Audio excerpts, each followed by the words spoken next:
Perselingkuhan itu tidak ada yang aman, perselingkuhan itu tidak ada yang bahagia.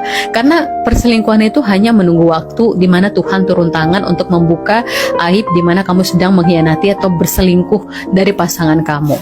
Nah, ketika Tuhan itu membuka aib kalau kamu itu sudah berselingkuh atau mengkhianati pasanganmu, itu adalah cara pertama dari Tuhan untuk menghentikan supaya kamu itu tidak berselingkuh lagi.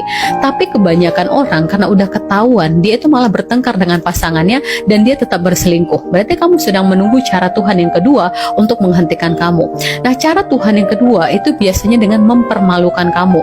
Bisa jadi si suami kamu ya, karena tahu kamu selingkuh, maka suami kamu akan berkoar-koar ke keluargamu, ke keluarga dia, ke teman-teman dia. Akhirnya kamu malu sama keluargamu sendiri, malu sama teman-temanmu sendiri, dipermalukan. Nah, tapi kalau kamu udah hilang malunya, kamu nggak peduli, kamu tetap berselingkuh juga, kamu sedang menunggu cara ketiga dari Tuhan untuk menghentikan kamu.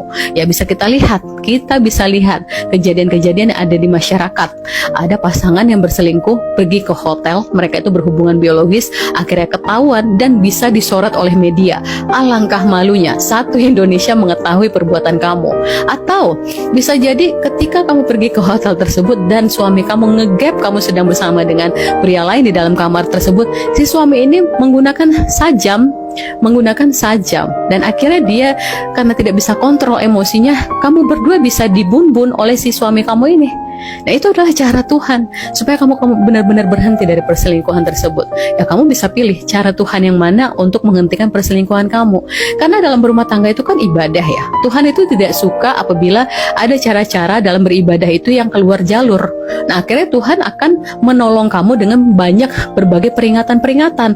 Kalau kamu mengindahkan peringatan tersebut, kamu tidak peduli, berarti kamu sedang menunggu aja ya cara Tuhan untuk menghentikan kamu dan cara Tuhan untuk mengantarkan kamu apakah ke surga atau ke neraka. Jadi kalau sekarang ini ya di tahap pertama aja ya, Tuhan itu ngasih tahu kalau perselingkuhan itu tidak baik dengan cara ketahuan nih kamu sedang berselingkuh, udah stop. Tugas kamu sekarang itu minta maaf sama suami, bakti sama suami, kemudian fokus menjadi menjadi madrasah untuk anak-anak kamu. Udah, nanti Tuhan akan angkat derajat kamu. Jadi nggak ada yang namanya ketika seorang perempuan pernah berselingkuh, kemudian dia taubat, dia bakti pada suaminya, nilainya rendah. Tidak, Tuhan akan angkat derajatnya. Tuhan akan mempermudah cara berpikirnya lebih dewasa lagi, hidupnya lebih tenang, perekonomiannya lebih bagus, dan dia pun mudah mendapatkan pekerjaan. Karena Tuhan itu akan melihat nih orang tahan gak dengan ujian atau godaan seperti ini. Kalau dia bisa menyelamatkan diri dan keluarganya dan suaminya, diangkat derajatnya. Emang kamu gak mau begitu?